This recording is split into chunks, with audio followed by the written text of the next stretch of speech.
I travel the country a lot, and there is a common misbelief to this day. After decades in this business, restaurant operators and general leaders are still obsessed with food costs. Although that's important, it's a fallacy. And in this episode, I'm going to tell you why. And I'm going to tell you really what's important and how to maximize the bottom line performance of your operation. So stay tuned.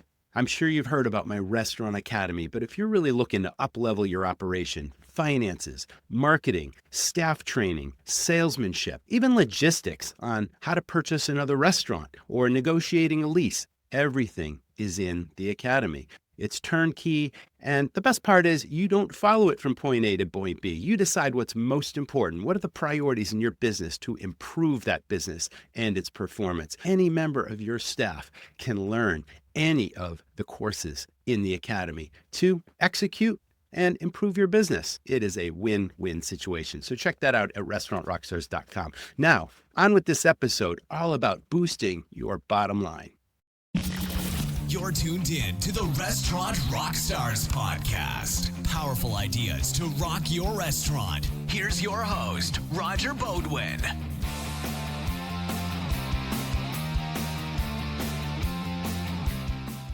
Listen, don't lose birthday business to your competition. People celebrate birthdays 7 days a week. The check averages are high, and when they have fun in your place, they'll come back again. Talk to my buddy Dyson. He's an operator also, just like you and me, but now he runs a done-for-you birthday club. Go to jointhebirthdayclub.com/birthdayrockstar. It's a piece of cake. Restaurants can always use money and funding for many needs, inventory, equipment, whatever. Problem is, you need the funds now, and there's no time to wait for an answer. 55,000 business owners chose Fora Financial. They're more than a funder, they're your business partner. You can apply online in minutes, get approved in as little as 4 hours, and receive funding up to $1.5 million within 24 hours. You can't get that quick turnaround from any bank or credit union. You decide how you spend the money with no restrictions. And here's a bonus. Fora Financial offers prepaid discounts, so you pay less if you pay off sooner.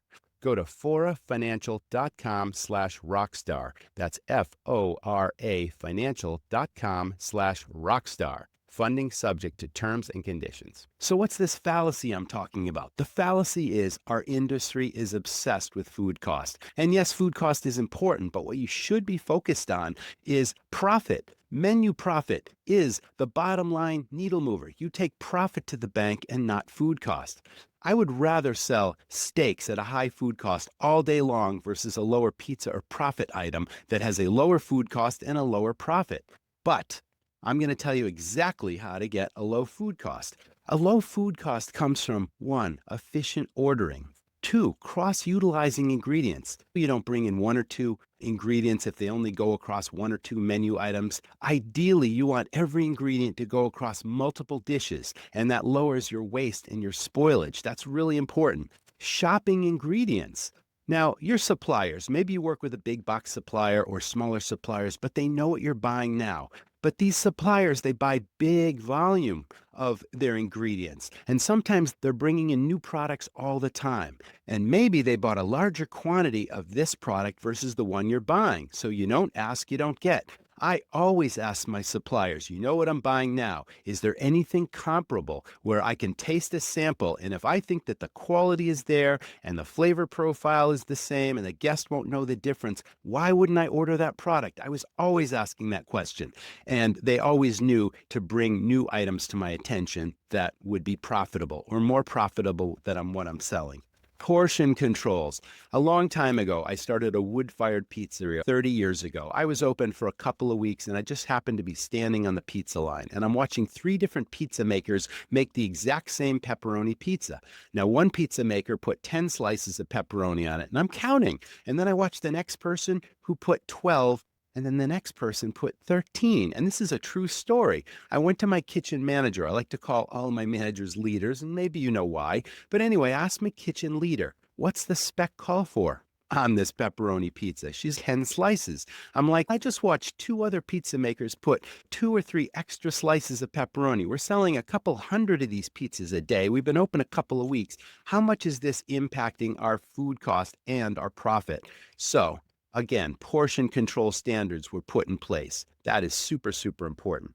Let me talk about cash cows. Cash cows lower your food cost. Why? A cash cow is an item that has wow factor. A guest looks at it when it's put in front of them at the table and they say wow to the other guests and they pull their phone out and they take a picture. They don't even want to cut into it, but it has very high perceived value. It looks great. It tastes great. It smells great. The kicker is it doesn't cost you very much to put on the plate. Now, I can tell you later a whole bunch of cash cows that you can put on your menu. I'll tell you how to get those. But anyway, cash cows lower your food cost. Low waste and spoilage, okay? Efficient preparation and efficient ordering, of course, because you don't want to bring in more things than you need, but you don't want to 86 things. That is a sweet spot balance. But again, low spoilage and low waste. And of course, eliminating theft if possible. Cameras, do what you can. State your policies very clearly and just make sure that you eliminate the theft and you minimize waste and spoilage, okay? Let's talk about inventory because inventory is key to the process. I've told you this before, but I see so many restaurants traveling when I travel the country that think inventory is placing next week's order. No, inventory is calculating the true value of both your food and beverage costs at a given point in time. Inventory is very important because you can't accurately calculate your food costs unless you take a regular inventory. So let me tell you some best practices on inventory. The first thing you need to do is arrange all of your goods most efficiently throughout your storage areas in the way that you would physically count them. So all of us have a walk-in cooler, maybe a freezer or two, sandwich fridges, dry storage areas. All these are areas that we store our food. Okay, so what's the most efficient way to order things? Now, I have a template, I'll tell you about that later, that will help put an inventory system in place. So, one person would take the physical count and the other person would enter the data either into the computer or on a clipboard and then transfer it to the computer later, whatever's most efficient. But it usually helps to have two people take inventory. I recommend strongly that you take inventory every single week for 4 weeks. Why? Because you need to establish again that consistent sweet spot. Let's just say you take your physical counts the first week you do inventory, and maybe you get a 30% food cost, and maybe that's good for your business and you're happy with that. You take inventory counts 1 week later, and now you get a 32%. Wow, it just spiked 2%. You take it the third week, now you got a 34. Wow, and then you take it again, and it's a 29.5. Your food cost is all over the place. You don't know what your food cost is. What you need to do is get 30%, 30%, 30.5%, 30% okay. And then you know you've got a consistent system and a process. And then, and only then, you don't have to do it every week anymore. Then you can go to a 30-day inventory. But that's a necessary process, okay? Now, when's the best time to count? The best time to count your goods is when your inventory is at its absolute lowest point. And when is that? That is usually at the end of a busy weekend, either a Sunday night or early Monday morning. Now, maybe you're burned out Sunday night after working hard all weekend or whatever, and maybe Monday morning is the best time, but it's got to be early. Why? Because the last thing you want is for your delivery trucks to be pulling in when you're in the middle of inventory and they're wheeling in the goods and you're counting the goods. You got to avoid that entirely. So it's very important to take inventory at the same time each week and before the deliveries start rolling in. So there's a formula. Once you've got your template, all right, maybe you use my template, maybe you have your own. I'll tell you about that later. But let's just say you take your first physical count and that gives you a dollar value. My template automatically calculates the value if you accurately enter how many cases, how many units of anything that you have into the template. It'll give you that inventory value. Okay, so let's just say you start with beginning inventory. That's the very first time you count it. If you've never done this before, you take all your physical counts and then that's your very first week. Okay, that's your beginning inventory. Now, the next piece is your purchases. I mentioned your delivery trucks are going to be coming in. Maybe you order 3 times a week, maybe 4 times a week, doesn't matter. The template has all of your vendors and it's got places that you put the date that the goods came in the door. And then these are food purchases, But this formula also holds true for beverages, but this is a separate process for both, even though it's the same formula. Okay, beginning inventory plus purchases. And I see a lot of restaurants make mistakes sometimes because it should only count food. If it goes on a plate or if it's a to-go container that goes out the door, which you should count now because takeout and delivery is such a huge part of business, but it should not be plastic wrap and mop heads and rubber gloves and soda straws and fruit that goes on the bar. No, it should be food items only. So here we go. Beginning inventory plus your purchases. Now, a week later, you count the goods one more time, Sunday night or Monday morning. That is your ending inventory. Now, the formula template automatically calculates usage. And I'm going to summarize this formula in a minute. But what is usage?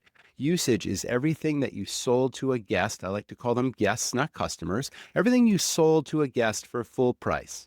Anything you sold to a team member at a discount. Anything that got comped or voided off a check.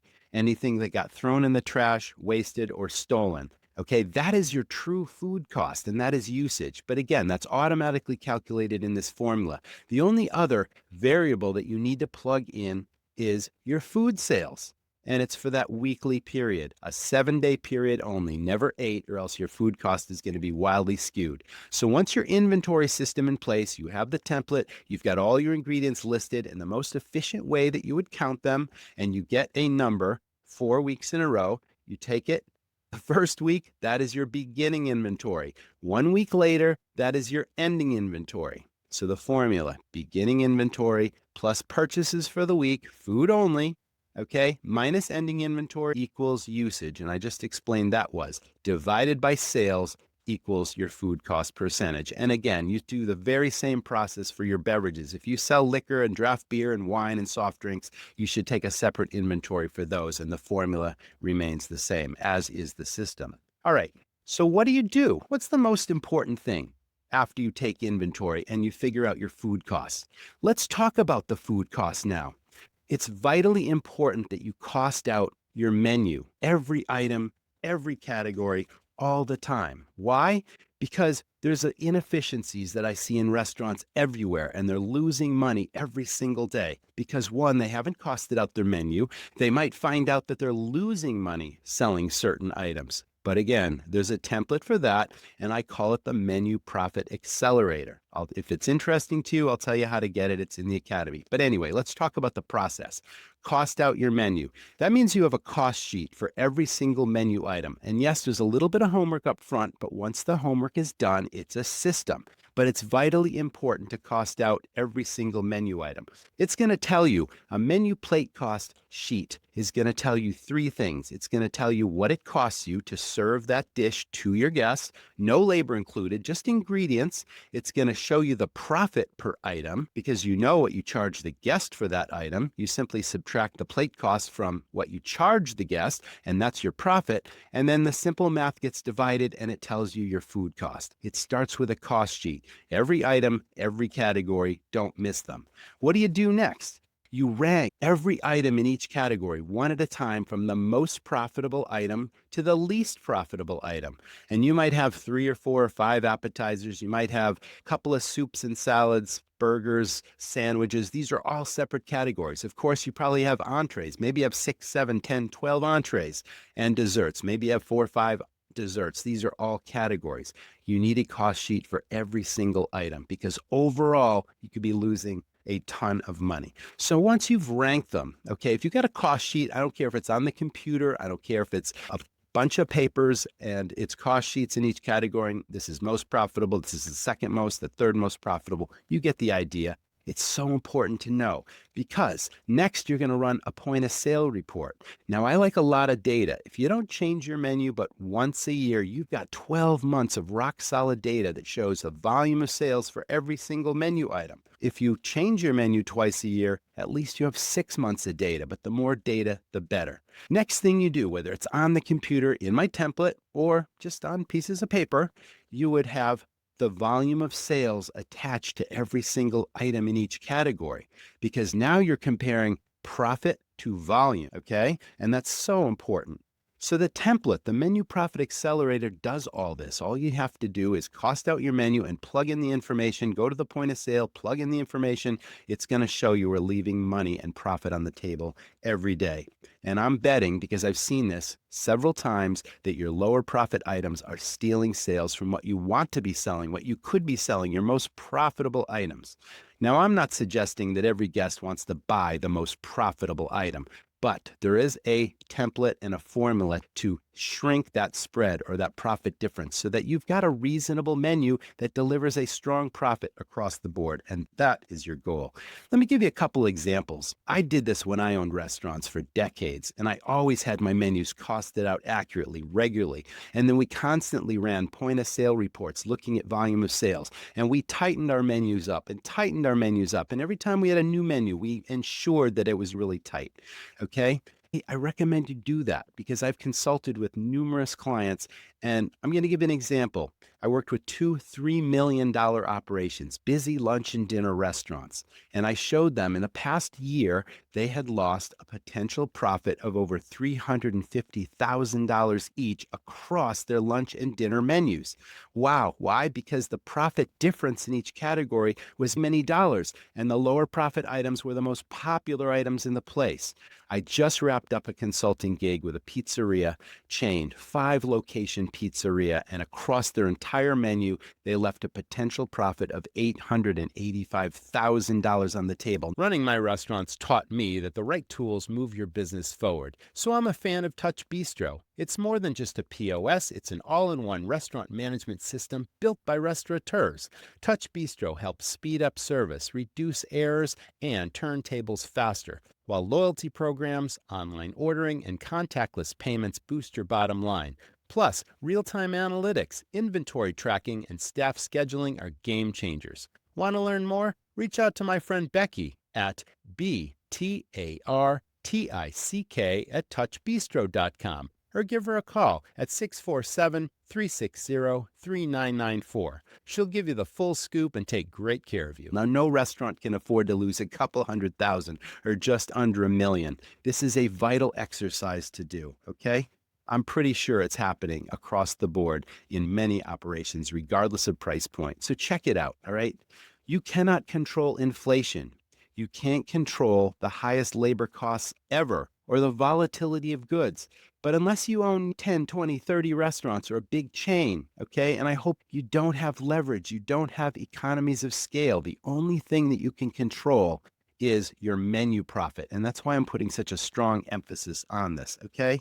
You can only move the needle by knowing what your menu profit is and tightening the spread. Now, what do? Once you find out which items are the most profitable items, you can immediately reprint your menu and highlight those most profitable items. Box them in, highlight them in yellow, put little icons next to them or little words that say most popular, guest favorites, whatever. Then train your staff to recommend those items every table, every time. Talk to your suppliers. I mentioned earlier that you might not know that there are other options available across your menu that you could be buying for less money every single week. And that's not only going to lower your food costs, but it's going to increase your profit at the same time. But you don't ask, you don't get. Okay. So that's super, super important. All right. Train your staff. So important to train them to suggest those items. Use their unique personalities. Be entertainers. This is show business. But suggest those items that are most profitable and deliver amazing dining experiences. Portion controls. Let's go back to the importance of portion controls. I told you about my pizza makers. Oh my gosh, 3 extra slices of pepperoni for weeks times hundreds of pizzas. I think about it today. What else do you do? A photograph of every single menu item that shows the plate, how it should look. How does the dish look? How should it be plated?